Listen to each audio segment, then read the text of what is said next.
It's these two guys. These two guys. It's these two guys. Hey, George Henry here. And Larry Richardson. We're these two guys, and we have a very special guest. Those in Florence, those in North Carolina, know him from I'm Just Saying, his storytelling show that he has on the air here. But, you know, some of you may know him as a former congressional candidate in North Carolina. Let's introduce him. Scott Donaldson, how you doing? I'm doing well. How you guys? Not too bad. You are doing fantastic. So when you ran for Congress, you ran against Mark Meadows, right? Well, I didn't get out of the primary. Oh, you didn't get out of the I would have run primary. against Mark Meadows. Oh, I pissed him off, but I never got out of the primary. Oh, okay. So how'd you piss him off? Yeah, I made him mad. Yeah? How? Yeah. Well, I just agitated him. I called his office and said, you know, I ran because of healthcare. You know, I mean, we're back. We're going to, this new, however you feel. I got my own feelings about it, but I can tell you what it's going to do. It's going to set healthcare back 20, 25 years, more, something like that. And when I was running, it was a big deal. I don't even remember the year now. I guess 06 or something. And it was after that. I can't remember. It was after that because it was after deal. Hillary ran for the primaries for president. Yeah. So it was probably 2010. Anyway, so yeah, something like that. I don't know. I don't really remember. So, but yeah, you know, I just called his office and said, "Hey, I got someone here who doesn't have insurance. He's got a real problem. Tell me how to fix this." And he called my boss, CEO of the hospital, and my boss was like, "What's going on?" I said, "Well, I'm just trying to do my job. I got a guy here who doesn't have any money, who needs something done. How are we supposed to pay for this?" And, you know, and that set off a chain of conversations that many would say got me in the wrong standings of the powers that be in my local little hospital here. I certainly eventually pissed off the entire Republican Party of Henderson County. At one point, I thought they were going to burn a cross on my front yard later on. But we get past these things, and Now, was that what led you to join? I mean, to go into the primaries and run, or were you already running at that time? say that again. I'm sorry. Is that what led you to run, or were you already running for office at that time?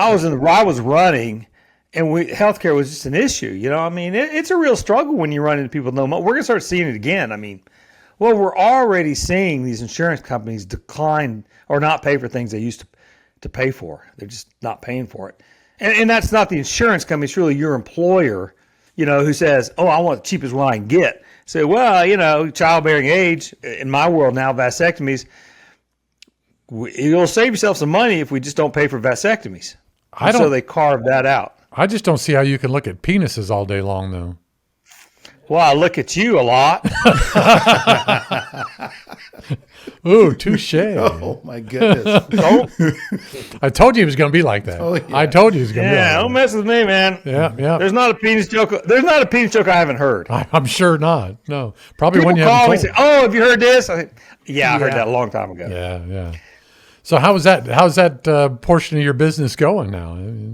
Oh, it's phenomenal. It's actually the best form of medicine I've ever practiced, I think. Well, I get a legitimate fee, but my fee is half the price of what these big industrialized medical places charge.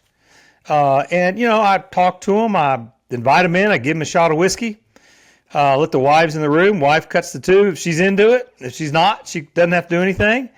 And 20 minutes later, they're out the door. And I do about 30 to 40 a month. So you let the wife cut the tube?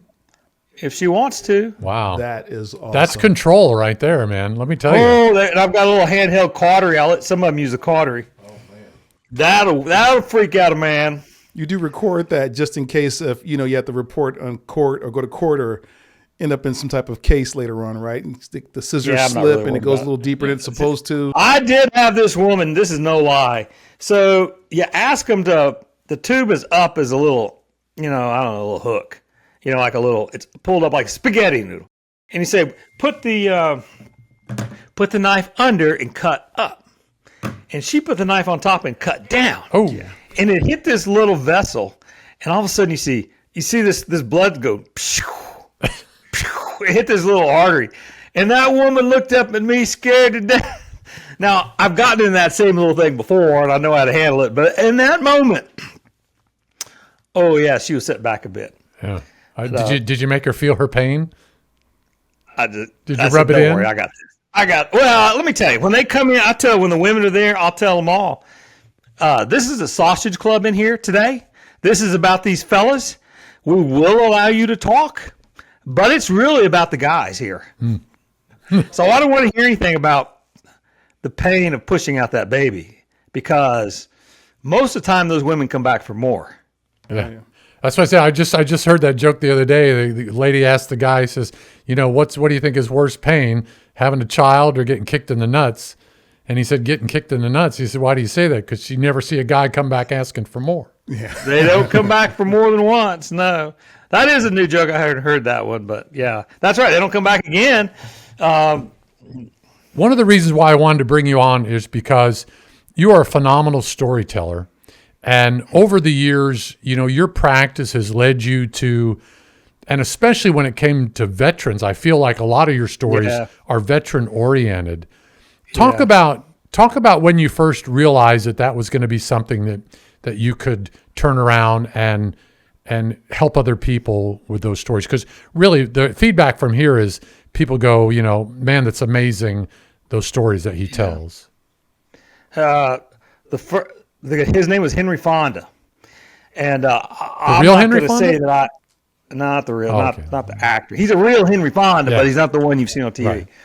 And I didn't think that I just wanted the stories for me. And I remember where I was. I could probably, if they could, none of these ERs are the same, but I remember the Bay and the ER and everything. I was a resident, so I was probably just 30 or so, whatever. Just trying to figure medicine out. Because when you're starting, there's a lot going. It's hard to slow it all down. And I'm talking to this fella, and this was, so the 90s, so the World War II veterans were still alive. And we just get talking, Henry Fonda, oh, yeah, you a veteran? Yeah. Where were you stationed and all that? He said, well, I was on Corregidor with MacArthur. I said, really? He said, yeah. He said, in fact, I escaped on the PT boats with MacArthur when he left Corregidor. And then he was on his staff for a long period of time. And I said, well, did you know him well? He said, yeah, nobody knew that son of a bitch well. That's what he said. And I didn't get a lot out of it because this was it's an ER visit. So it's kind of these passing things. It's very quick. But it really, there were some other things I can recall from being a medical student. But when you're kind of alone with these people and you have some time and you're not just, when you're a medical student, you're a crowd going. You're always like a giant crowd going in to see people. When you're a resident and you're training, you're kind of alone and you have time to talk and listen. And so I just grew enamored with these World War II guys. And, they're very, we're talking about veterans. Veterans are interesting. I mean, everyone calls them the greatest generation. And yeah, I don't know about that. That's a burden to put on somebody. Most of them just wanted to get off the farm. I mean, really, they didn't have really a notion of democracy or anything. They just want to get off the farm. There were kids. They're kids. They're 18 and 19, and they were living in poverty. I mean, since we've already talked about penises, I mean, if you look at men like in that, let's go back to the early, because they're dying out. But if you were born in a rural part of this country before World War II, so like if you're 20 in the 1940s, you probably about half of them are circumcised. And they, well, why aren't they circumcised? And the answer is because they were too poor to be circumcised. They lived out these, it wasn't circumcision. We didn't believe in it until like the insurance company started paying for it. That's when we all believed in circumcision. Before that, majority of people who were either born in a small town or born poor, born in the house. That crowd was born at the house. They're born in the house now, but it's because they're hippies. They were born in the house then because, they were poor. And, that crowd had outdoor plumbing and drawn water. And so when the war rolled around, they're like, yeah, let's get out of here. We just want out. And it, of course, ushered into this great economic boom that we've had. And a lot of those World War I veterans didn't want to get involved in World War II. And I don't, there's that, your dad saying, let's not go do that, I find the Vietnam veterans to be much more compelling. I think they're the most interesting crowd because they knew it was a bad gig. I mean, they knew it was, particularly the late, not the early ones, it's different. The late ones who were drafted, who had to look at their lottery ticket comes up, right? I mean, your lottery. What my birthday is depends on what my chance of getting killed is. And, and they weren't, it was very disorganized. This most recent war was very organized. World War II was very organized. But Vietnam was a mess. Well, you had said, and yet you had said that the World War II veterans, they didn't always want to talk about what they had experienced. They were quiet crowd, right? Yeah, but the Vietnam veterans more open. They're more open. They're actually, their health is much poorer as they've aged than the World War II guys. I think most of it's diet, probably just the nutrition. Chemicals. Skinny people live longer, and this food is so. Our calories are so cheap. I mean, but they're the Vietnam guys are not doing. Agent Orange is some of it, but they're just not doing as well. The point that they're dying off quicker. But do they talk about it more? They talk about it. It's hard for me to judge. The World War II guys, there was a lot of walking around in World War II. I mean, they don't talk about that. So, they'd have these major battles, but then they spend a lot of time doing nothing. And the Vietnam guys were, if they were involved, there was a lot going on. There were a lot of guys in Vietnam didn't do anything hardly. But the ones that were fighting were constantly in fear of being shot at, or snipers, or people coming out of foxholes or tunnels, stuff like that. If the cities in general in Vietnam, the cities were safe until Tet. So they had the free run of the cities. They get drunk, prostitutes, anything they wanted in the city, they could just turn them loose. When they got out in the countryside, that's when it was on. So they kind of had a place to go hide from time to time. And this most recent crowd, what was that? 20-year war, 20 years. Every day they heard a bang or zip. And so I think that's part of the reason why I saw a guy today with PTSD, pretty significant PTSD, that, he's trying to manage. But you can't, once you break a brain, you can't fix it. You just can't. You can't, it's unfixable. You can work on it some, but this is the other thing I said when I was writing. I said, you want to take care of the American veterans, quit making new veterans. Because you break a man, you can't unbreak him. I don't care what they say. And the VA has got its own issues, but there's just no unbreaking it. Now you don't deal a lot, because you're a urologist. You don't deal a lot with the mental health, but I know you do. I know you read a lot. I know you study a lot. And I wonder if you have any thought on why two soldiers can be in the same situation and one get PTSD and one not be affected. So there was I read about this woman. I had that conversation today with a guy who, I see it because you can't be involved in people. And you could tell by the medicines that they're on that something's up. And, it turns out he's a veteran of Iraq war, and he was never really in it. This guy worked on helicopters, repair, and that's what he still does for Northrop Grumman here. But he would be, they're behind a fence and a wall, and they're relatively safe. But, mortars would come in. They knew he said the guys that they employed, these were I can't remember. They were Iraqis. He said they'd work for us all day long. Then they'd go outside the fence and lob mortars in on us, and then show up the next day for work. We knew they were doing it. There's nothing we could do to stop them. And so, you think, that's not that big a deal. And yet it gave him PTSD. There was a woman I read about who was so I'm kind of in the surgical world. And when I did my training, a lot of trauma in my training. That's gunshot stuff. And I still see it when I work in these big hospitals. I mean, I'm not the first guy called, but every now and again they hit organs that we treat. And so it's kind of part of my world still. And there was this woman who, a surgeon, trained and liked trauma so much, she said, I want to be a trauma surgeon. So she goes and does a 1 or 2 year fellowship in trauma. I mean, in trauma there's some of it's car wrecks, most of it's, the surgeons they prefer the shooting trauma, as morbid as that sounds, because they operate on it. That's what they want to do, is they want to fix people. So this woman, she goes to Iraq as a trauma surgeon. That's what she's trained her whole life to do. And she got PTSD. So where did that come from? How did that happen? And, the brain is just so poorly understood. We don't know how it works and functions. And so I can't answer. No one knows. But there's no unbreaking a broken mind. There just isn't.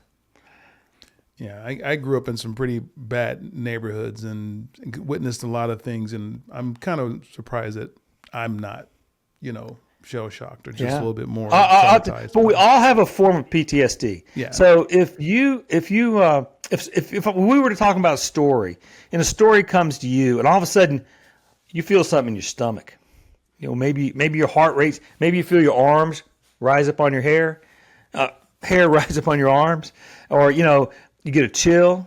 Oh, that's a form of PTSD. It's a mild form, but what's mild to you, I guarantee. I think that's part of the problem with these violent communities. That a lot of those people in there have PTSD and a history of violence that's around them. It's trauma around them, and it affects them. And it makes it very difficult to escape it. Whether escape it financially or, it just breaks everything. It breaks everything it touches. Trauma does. And, why you don't have more of it? Yeah. I don't know. Thought I was just overly desensitized. Desensitized. There we go. That's the word. Yeah. But yeah, no, it always surprised me that I've seen some people who just, they're freaking out every time they hear something, and I hear something that sounds like a gunshot or a firework, and it's like the same thing to me. We're violent people. So you've been able to silo it, okay? You cram it down in a hole. I got my own stuff I cram down in that hole, and I just pray that lid stays on really good, because sometimes it comes off, and then you got to find it and cram it down that hole again. There could be some psychologists out there listening that disagree with that form of how you. I've heard a lot say you're not supposed to cram it down. Yeah. It just makes it worse health-wise. Everything eventually bubbles to a head, man. It bubbles at the top, but what else are you going to do with it? Yeah. Where else do you put it? So let's get on a little lighter subject now. I mean, why'd you bring this up? Oh, because you started it. So anyway, So in your radio promo, you say you're a father, a husband, a failed politician, a cyclist, a storyteller. All right, tell us about the cycling part of it. Now, although I know you're kind of like please don't get mad at me you're kind of like a quitter when it comes to cycling. Oh, I don't mind quitting. Yeah, I've quit many things. Because you left from here. I'm not ashamed of that. Because you left from here, and you were going to go. Yeah. And then you didn't quite. You got into the rain, and it was like. Well, I did get up about halfway up the McKenzie Pass, and my wife rolls up in an RV and says it was raining and it was cold, and she rolls up in this RV and says it's warm in here, and I got a lot of booze.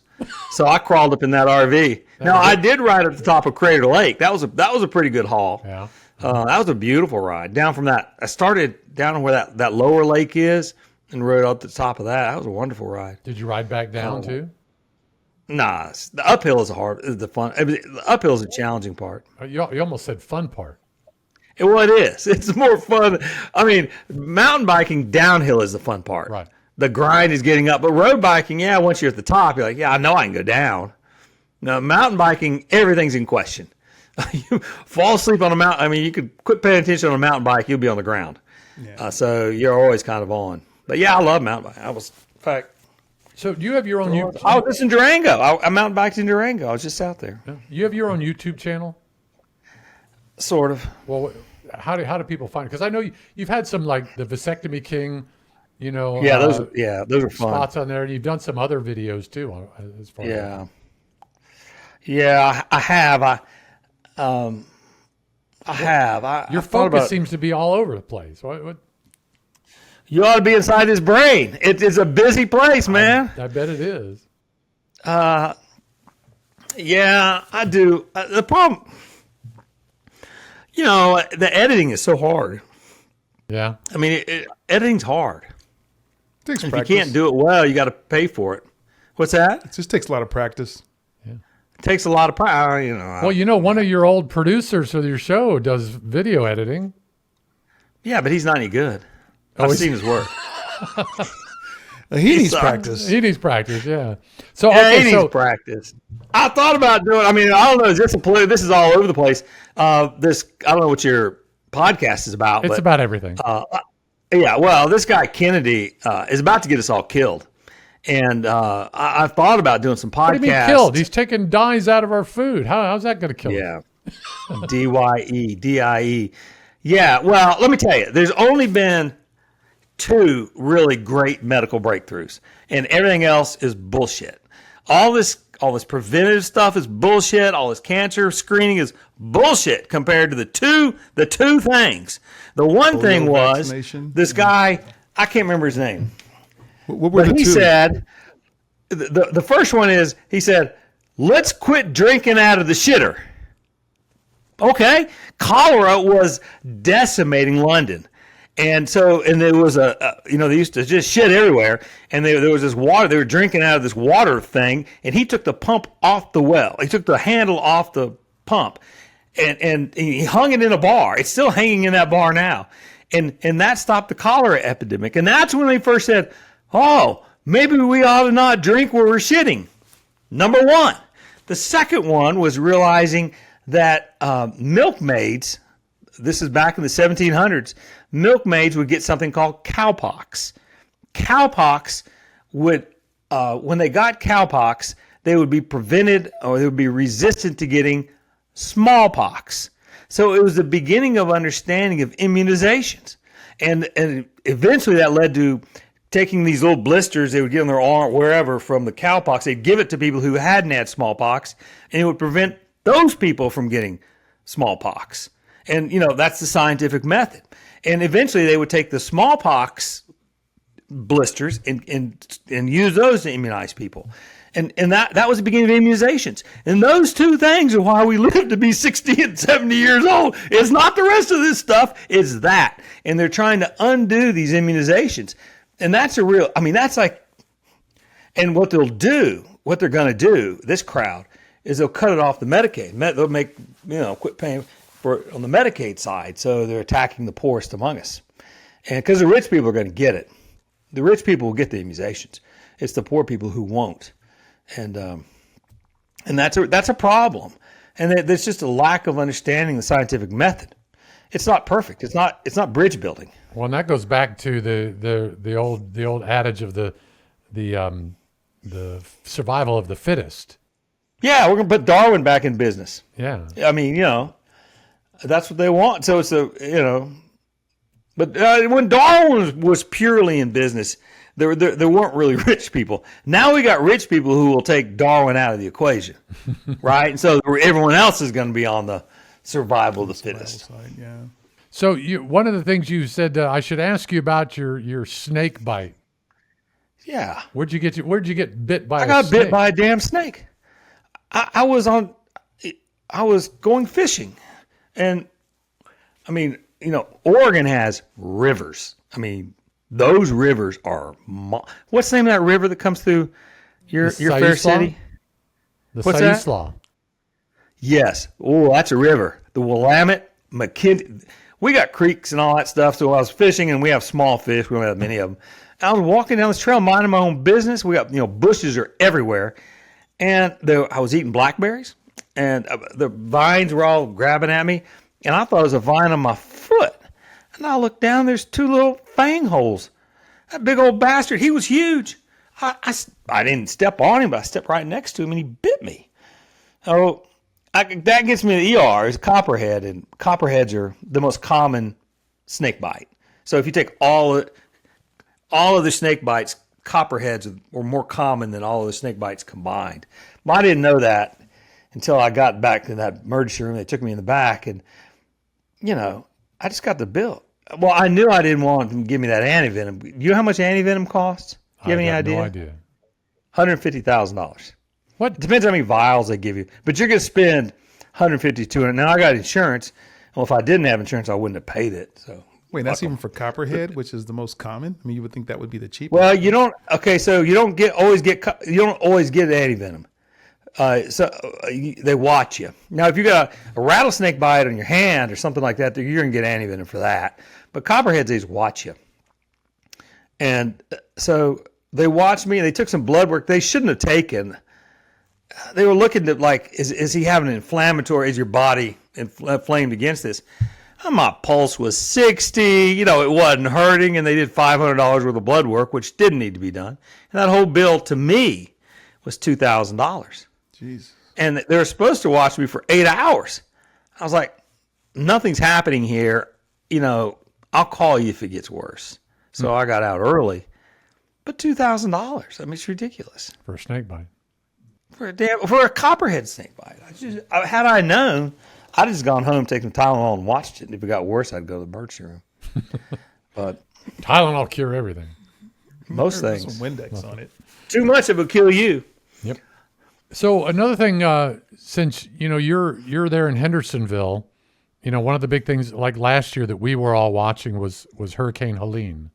Oh yeah. What did you experience during that? I know it didn't really hit Hendersonville like it did some of the others, but Lake Lure right down the road was devastated. I was in Bend, Oregon, coming off a very famous book show where I was a preeminent speaker. Was that the Florence Festival of Books? Yeah. So we were like, let's just stay a couple more days here. Yeah. So you missed the actual. Yeah, storm. we didn't have power for 2 weeks, and we lost the fresh market. But no, there were some terrible. I mean, I think there were parts of. I was talking to a guy about it today. There's parts of like north of Asheville. So you get up in Madison, Burnsville, and Spruce Pine. I think there's people missing up there. They may never find. I mean, they're all packed up in these these rivers, and there are a lot of people who live back in these hills in single wides, and there was a reason they were living back there. Their families maybe didn't keep up with them, or maybe they didn't. But that area up there, I haven't been to. We drove through Lake Lure because it's open now, and it was like I need to get out of here. This makes me feel awful. It was Lake Lure is the Hickory Nut Grove, and it's known to flood. I mean, they have a siren up that goes off. It gouged that gorge. I mean, it's like, God, a giant steam shovel came through. There were, buildings and houses and restaurants and all along the road, along that river down to Lake Lure. And, they're gone. I mean, the road's gone. The road goes down a single lane. It crosses over the river. It never did. It comes back. And those pictures you saw, all those boards and everything down in, that's just Chimney. That's the city and town of Chimney Rock down there in the lake. It's terrible. Well, now I notice they had you can see a lot. It's nothing but like green grass growing in where the water level used to be. Oh, yeah. Drained it down. It's all grass. They're dredging all that stuff out. Of course, FEMA's like out of money, or I don't know. The talk is FEMA's gone. I mean, I don't know who's paying for that. Somebody clearly is. But they're moving that dirt from the lake to Spartanburg, taking it down the road. Trucks are out there all day long.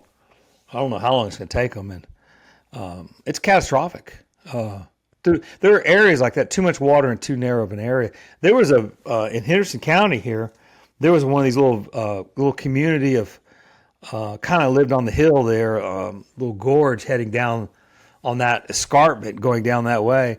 And a family, probably ancient family land. They had, all the families living there in single wide trailers, and they're gone. I mean, I don't know how many family members, 10, dozen family members just decimated. And you can still see, I mean, I sold my office building. You probably didn't know that, but did it devastate the apple orchards? Did they? Because it's that's huge, and there are major slides all over. Oh no, rounding up the Hispanics is going to destroy the apple orchards. All right, let's get on that. Let's get on that topic. Well, I mean, someone's got to pick them. It's not going to be me. Yeah. I used to go down to the train station and hire Mexicans all the time to do work around the house. They deported Jose 3 different times. What you said? Yeah, I said no. When I was living there, I used to go down to the train station on 7th Avenue. You were too broke to hire anybody. Mark didn't pay you anything. Oh, Mark paid me good. He didn't pay you anything. No, he didn't pay me anything. He just took you off the air. He took me off the air. Pissed off anyone. I don't really know about the apple orchards. We're having the apple festival, but I know that's coming up. Be from Mexico for all I know. Yeah. Yeah, they'll just bust them in. Yeah. Fresh out. So just the other day, I was that's the famous apple place. Yeah, I was listening to one of your stories on there, and it was another MacArthur story, and it was the private who wasn't in uniform had to drive MacArthur around. Yes, and I vaguely remember that story. Well, I know something about he had stood up to MacArthur and he said, you're not in uniform either. You remember that one? I've forgotten that. Those World War II stories were pretty amazing, but they're gone. Yeah, you're not going to be talking. There are very few Korean. I was just reading an article about the Korean veterans. No one talks about them. It was kind of a quiet war, and they kind of did a 2-year thing, and they came back, and that was it. There's a very small memorial to them. So are you finding? Was about what's that? I was going to say, are you finding that you're getting less and less stories because of the work you're doing, vasectomy wise, versus when you were, working in the hospital? I think, George. I think it's an age thing. So this crowd that came off the farm, this crowd who grew up in rural Mississippi, where slavery still existed in a form, they're kind of gone. So yeah, I was noticing that even when I was working amongst these older folks, I just wasn't hearing the same stories, and I was looking for them. I wasn't hearing these same. I'm not gonna say they're of innocence, but when the government comes and rousts you out of the house when you're 18 years old, and gives you a gun and tells you to go someplace you don't even know where it is, there's an innocence to that. Just a wide-eyed innocence to it, and I think that generational thing is I was always interested in people who were home brewing when it was, cooking booze when it was illegal. But now they're making it, everyone makes it at home. You can get recipes off the internet. I mean, it's not that big a deal. And, I'm just not seeing as many. I wonder if, even the Vietnam, I always love talking to the Vietnam vets. I love talking to the draft dodgers. I thought they were very compelling. They were doing what they thought was right. That guy Ken Babbs that lives there, that author I was sitting next to at the Florence Book Festival. Yeah. Do you know that guy was on the stage at Woodstock? Yeah, you told the story. Yeah, you shared that story on the. I'm just saying. I still can't. I was like, I was sitting next to. Well, that's LSD nobility. I mean, he was there, He's the one that brought it here. He's like, the hippie generation Woodstock nobility. And he lives here. He lives right here in our town. Oh, wow. Well, he lives in Eugene or something. Well, yeah, but close enough. Yeah, he lives in your hometown. I mean, I don't know. You just don't. I don't know. There's a vulnerability to wanting to share these stories too, and I don't wonder. You're seeing a lack of vulnerability with some of this political climate. People aren't really saying what they think and what they went through. And I know that. So, if you say, if you say, I came up poor, blah, blah, blah, he said, well, why aren't you willing to help? You got help. Why don't you want help? I mean, I think there's just this lack of transparent conversation that even the young guys I see now, I just don't.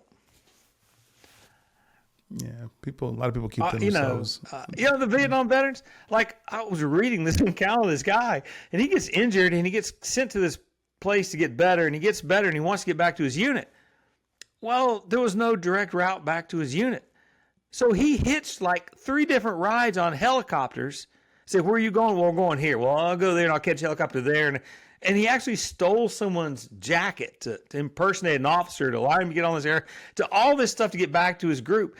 And yeah, that doesn't exist in this modern army, right? I mean, that ain't going to happen. And so all of that, just kind of the kids running wild, it just doesn't exist now. And I don't know, maybe we're become too sanitized, right? So what's next for you? When are we going to get more stories? What's going on? What's going on? What's the deal? I'm really bothered by, and storytelling's hard. To sit down, this is easy. Sitting down and talking to a couple guys. One of them looks good, smiles, and the other one, mercifully, I can't see. But that's easy. This is easy. Sitting down, crafting a story together, it's really hard. And yeah, but you've done 1,000 of them. Yeah, I know. But Tony Kornheiser, the guy on TV, the ESPN with Michael Wilbon, part of the interruption. He's widely considered one of the best, the best sportscaster in all publication venue. Doesn't matter what it is, written, radio, and as far as the written, he's like considered the best deadline writer, sports writer ever. And they asked him if he missed writing, and he said, I miss writing well. I don't miss he said, but I don't miss writing because it's hard. I miss writing a good article, but I don't miss sitting down to write it because it's just that hard. And my stuff wasn't as clean and well thought out as his, but it's still hard. And I think I'm really bothered by,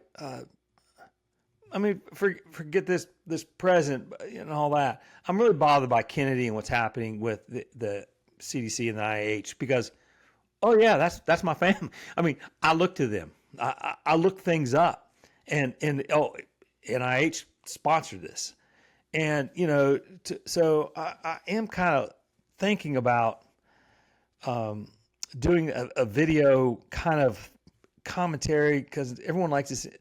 The long form stuff is doing well. Like this kind of thing, if you can drag this out for a couple hours, I mean, people like that. They like listening to conversation and opinions and strong. They'll listen to that stuff for a long time. Joe Rogan kind of thing. The short form stuff, which is really kind of where I live, has dropped down to Instagram. And it's not radio. It's even though your folks like it and you get a cult following, it's hard to, it's landlocked in some sense. Because when I was working on this harder, a guy told me, he said, this stuff is as good as anything Paul Harvey ever wrote. Your writing's as good as anybody's. But if we could resurrect Paul Harvey and bring him back here today, he ain't going to make a living. He ain't going to be on the radio. No one's going to listen to him. And, I thought that was really interesting. What they like, what sells in these venues is you got to get your cult following, essentially. Someone to listen to you 2 hours a day. And that's what they like. Someone help you pay for this stuff because it's expensive, I mean, you could edit. I can't edit. I got to pay for it. It's expensive to edit it. But what works is Instagram, short Instagram stuff. It's cheaper to edit. So I'm kind of thinking about that to enter into the foray of like my world, which is the mental health world. And, it's hard to imagine that we've got to where we don't trust scientists. Where, Kennedy says, well, maybe we need to not trust the experts. Well, you trust a guy who fixes the brakes in your car? I mean, he's an expert. the science is messy. Yes, we make mistakes, but we acknowledge those mistakes. We move forward. You're always trying to one up the other guy. So if this mRNA vaccine really causes unicorns to grow out of people's heads, someone would have published that and won a Nobel Prize. And they would have been. They're hunting.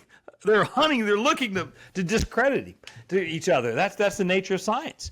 And so to say, oh no, we're not going to do vaccines. We think it's causing. Well, what's interesting. You talk about that is, I was listening to Neil deGrasse Tyson the other day, and he was talking about how from the dawn of man to about the mid 1800s or mid 19th century, we went from an average of 30 to 35 years of age.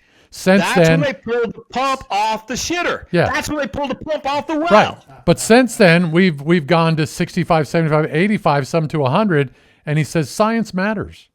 Science matters. And they don't understand it, and it's easy to hate, and it's easy to throw sticks and say, yeah, what do they know? And but that mRNA vaccine, that's to say, it just won a Nobel Prize. It was a woman who developed it. They've been working on it for 10 years. I mean, it is a long-standing. And so if you can alter DNA for your body to recognize a virus is foreign in your body to attack it, do you think you might be able to manipulate that DNA to fight a cancer? I mean, I am certain those trials are underway somewhere. But that would be what I would think. I mean, or maybe arthritis. The buildup of this stuff could be recognized as foreign, and then your body attack it. Well, aside from vaccines and stuff, what do you think about just removing, preservatives and things like that, and dyes and? Well, you understand, our population. If you look at people, the three of us, we're going to live well into our 80s unless something strikes us crazy. If you look at the poverty levels in this country, and you include that crowd, they don't live long. So the educated, the well-fed people who have access to health care live the longest. And so I don't think preservatives in that group of people, they live as long as any other longevity, plus or minus a year. But at that age, who cares? I mean, really, you don't know if you change your underwear for the last month when you get that age. You don't care about anything. So, is it bad? Red dye number 40, it causes bladder irritation. We've known that. Why is it in there? Because these big food groups want it in there, frankly, because it helps them sell stuff. Sugar is a problem, right, George? Yes, Sugar's sir. A problem? Yes, sir. Sugar's a problem. It needs to get out. It's not corn syrup. There's no difference between cane syrup and corn syrup. It's just sugar. It's just where you get it from. But the content is a problem, and the volumes of food that we eat is a problem. It's not so much what we're eating; it's how much we're eating. 64 pounds of sugar the average human consumes in a year. Yeah, George, how much weight did you lose? I went down from almost 300 to 179 at one point. Are you still at 179? No, I'm at 215. That's probably a good weight for you. You're a big man. Yeah. But that 300 pounds just came from neglect and needs to eating shit. I mean, that's what it is. So I mean, I think it's inconsequential. It's not going to change anything. Longevity, taking the dyes out. Yeah. Well, now I'm just trying to focus on what George looks like at 300 pounds. Sugar is one of the best preservatives there is. You got food in your house that's still crunchy. Yeah, we all do, and it's because it's the sugar in it that keeps it preserved. What about sodium? What's your take on sodium? I don't know. Too much is bad, but not enough food tastes terrible. Yeah, but doesn't your brain need a certain amount of sodium? I mean, when you're dehydrating in the desert, they give you sodium salt. From all over the place. If you never put sodium on any of your food, you'd have enough salt in this country. You'd have enough salt. If you don't even need vitamins. There's never been a study that demonstrated. I actually heard Dr. Paulus. He won 2 Nobel Prizes in 2 separate things, and he almost came up with a double helix DNA, but he thought it was triple helix DNA. But one of his Nobel Prizes was a peace prize because he demonstrated against the Vietnam War, and the other one was in chemistry, and I don't know what it was about, something in chemistry. But he was the one who said vitamin C, makes you live forever. But there's never been a study on this planet ever done that shows that high doses of vitamins do much for you. I mean, they can help you some things, but inconsequent. It doesn't make you live longer.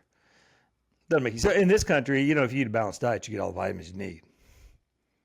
That's any fresh meat, you get vitamin C, vegetables, fruits, and stuff. If you only eat at McDonald's, you still probably get all the salt you need. That's for sure. Still live to 80. I know people that eat McDonald's almost every day. There are some people who will not die. That's a fact. Yep. McDonald's and bacon. Yep. Got to have my bacon. I'll give up a year or two of living to have bacon. I'm not giving up bacon for another 6 months of living. That's just not happening. No, well, but, I mean, I think he raises some questions, but the way he's raising the questions and the manner in which he's addressing them is not going to give them the answers that they want. Yeah.